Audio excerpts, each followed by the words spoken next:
Assalamualaikum warahmatullahi wabarakatuh.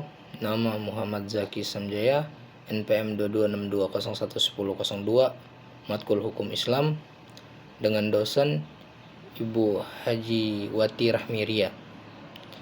Di sini saya akan melaksanakan ujian akhir semester, yaitu dengan soal-soal yang telah diberikan. Izinkan saya menjelaskan satu demi persatu. Yang pertama, jelaskan status hukum menikah disertai dengan contoh-contoh kondisi dari individu yang bersangkutan. 2. Sebutkan dan jelaskan cara-cara memperoleh hak milik menurut hukum Islam. 3. Sebutkan dan jelaskan tujuan aktivitas ekonomi dalam Islam. 4. Jelaskan yang Anda ketahui tentang hukum perikatan Islam. 5. Jelaskan yang Anda ketahui terkait dengan hukum perceraian menurut Islam. Izinkan saya untuk menjelaskan satu persatu. Yang pertama, status hukum menikah. Status hukum menikah mengacu pada keadaan seseorang yang sah secara hukum dalam ikatan pernikahan. Di banyak negara, status hukum menikah memungkinkan pasangan untuk memperoleh hak dan kewajiban tertentu seperti hak waris, hak asuransi, hak kesehatan bersama, dan tanggung jawab hukum atas anak-anak. Contoh kondisi dari individu yang bersangkutan dengan status lain hukum menikah antara lain pernikahan sah seseorang yang telah melalui proses pernikahan yang diakui secara hukum, baik melalui upacara agama maupun pernikahan sipil, yang memiliki status hukum menikah yang sah. Yang kedua, perceraian. Jika seseorang telah bercerai secara sah, maka status hukum pernikahannya berubah menjadi bercerai. Contoh, seseorang yang sebelumnya menikah namun telah bercerai memiliki status hukum bercerai yang bukan menikah. Yang kedua, pernikahan poligami di beberapa negara diizinkan untuk memiliki lebih dari satu pasangan secara sah. Dalam hal ini, individu yang terlibat dalam pernikahan poligami memiliki status hukum menikah dengan lebih dari satu pasangan. Pernikahan sejenis di negara-negara yang melegalkan pernikahan yang sejenis, individu yang menikah dengan pasangan sesama jenis memiliki status hukum menikah yang diakui oleh negara. Status hukum menikah dapat bervariasi berdasarkan yurisdiksi hukum setempat, dan perubahan status pernikahan dapat berdampak pada hak dan kewajiban hukum seseorang. Yang kedua, menurut hukum Islam, hak milik atau yang disebut mulk dapat diperoleh melalui beberapa cara. Berikut adalah beberapa cara umum. Yang pertama, warisan. Hak milik dapat diperoleh melalui pewarisan, di mana seseorang mendapatkan harta atau properti dari keluarga atau kerabat yang meninggal. Yang kedua, pembelian bai'ah. Hak milik dapat diperoleh melalui transaksi jual beli yang sah menurut syariat Islam. Pembelian harus dilakukan secara jujur dan adil.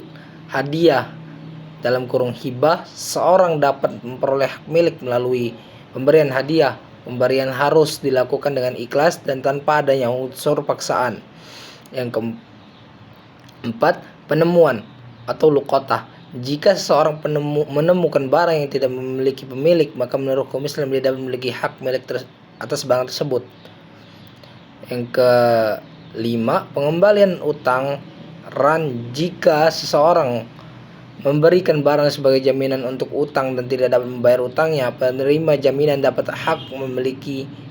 Penting untuk mencatat bahwa setiap transaksi dan perolehan hak milik dalam hukum Islam harus mematuhi prinsip-prinsip syariah, termasuk keadilan, transparansi, dan ketertiban. Selain itu, konsultasi dengan ahli hukum Islam dapat membantu memastikan kesesuaian dengan prinsip-prinsip agama. Jawaban yang ketiga, dalam perspektif Islam, aktivitas ekonomi memiliki tujuan-tujuan tertentu yang mencerminkan nilai-nilai dan prinsip-prinsip agama. Berikut adalah beberapa tujuan aktivitas ekonomi dalam Islam. Yang pertama, keadilan dan kesetaraan. Aktivitas ekonomi dan diarahkan untuk menciptakan keadilan sosial dan kesetaraan di antara masyarakat. Distribusi kekayaan dan peluang ekonomi seharusnya tidak menyebabkan kesenjangan yang ekstrim. Yang kedua, kemakmuran bersama. Tujuan ekonomi dalam Islam adalah mencapai kemakmuran bersama di masyarakat. Keberhasilan ekonomi seharusnya dirasakan oleh sebanyak mungkin orang, bukan hanya kelompok tertentu. Yang ketiga, kepatuhan terhadap hukum kepatuhan terhadap hukum syariah. Aktivitas ekonomi dalam Islam harus sesuai dengan prinsip-prinsip syariah. Ini mencakup larangan terhadap riba, bunga, keadilan dalam transaksi, dan larangan terhadap praktik-praktik ekonomi yang merugikan masyarakat. Yang keempat, pemberdayaan individu dan masyarakat. Aktivitas ekonomi seharusnya mendorong pemberdayaan individu dan masyarakat baik dari segi ekonomi maupun sosial. Yang kelima, pengelolaan sumber daya alam dengan bijak. Islam menekankan perlunya pengelolaan sumber daya alam dengan bijak dan tanggung jawab untuk menjaga keseimbangan lingkungan dengan mengintegrasikan nilai-nilai moral dan etika Islam ke dalam aktivitas ekonomi. Tujuannya adalah menciptakan masyarakat yang berkeadilan, makmur, dan penuh empati terhadap kebutuhan sesama. Yang keempat, hukum perikatan dalam Islam dikenal dengan istilah aqdah yang secara umum merujuk pada kontrak atau perjanjian. Berikut adalah beberapa poin penting terkait hukum perikatan Islam. Yang pertama, syarat sahnya akad, yaitu perjanjian. Agar suatu perjanjian dianggap sah dalam Islam, beberapa syarat harus terpenuhi. Antara lain, kesepakatan kedua pihak, objek perjanjian yang jelas, ijab dan qabul, tawaran dan penerimaan dengan sadar dan tanpa unsur paksaan. Yang kedua, kesesuaian dengan syariah. Setiap perikatan atau kontrak harus sesuai dengan prinsip-prinsip syariah Islam. Misalnya perjanjian yang melibatkan riba atau transaksi yang tidak jelas adalah tidak sah menurut hukum Islam. Yang ketiga, akad riba. Hukum Islam melarang riba sehingga perjanjian yang melibatkan pembayaran bunga atau keuntungan tambahan yang dihasilkan tanpa adanya usaha nyata dianggap tidak sah. Yang keempat, keabsahan dan keadilan transaksi. Hukum perikatan Islam menekankan keadilan dalam transaksi. Perjanjian yang merugikan salah satu pihak atau melibatkan unsur penipuan dianggap tidak sah. Yang kelima, tanggung jawab dan pelaksanaan janji. Setiap pihak yang terlibat dalam perjanjian memiliki tanggung jawab untuk melaksanakan janji mereka dan berujung pada konsekuensi hukum. 6. Ijab dan qabul. Ijab dan qabul dalam bahasa yang jelas. Penawaran ijab dan penerimaan qabul harus diungkapkan dengan jelas dan dipahami oleh kedua pihak. Perjanjian gantung, musaqah dan muhaqqalah. Islam mengenal perjanjian gantung di mana hasil sebuah usaha atau pertanian dapat dibagi antara pemilik lahan dan pekerja. Hukum perikatan dalam Islam mengedepankan prinsip keadilan, kebersamaan, dan kepatuhan terhadap prinsip-prinsip syariah dalam setiap transaksi atau perjanjian. Yang kelima, hukum perceraian dalam Islam diatur oleh hukum syariah dan berikut adalah beberapa poin penting terkait hukum perceraian dalam Islam. Yang pertama, talak. Perceraian dapat dilakukan melalui talak, yaitu pemberian pemberitahuan atau pernyataan perceraian oleh suami kepada istrinya. Terdapat beberapa bentuk talak seperti talak sunnah dan talak bid'ah.